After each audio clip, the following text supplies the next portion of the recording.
पाहून आलं ध्यानामध्ये, पाहिली येल्लू त्यांनी कक्षणामध्ये. अन्न पाण्याचा नाही स्पर्श काढिले 12 वर्ष, अन्न पाण्याचा नाही स्पर्श काढिले 12 वर्ष.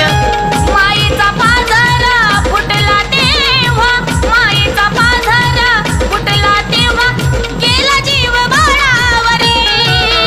माझी यल्लम्मा आसऱ्याला गेली माग घरी, माझी आई गा आसऱ्याला गेली माग घरी, माझी रेणुका आसऱ्याला गेली माग घरी.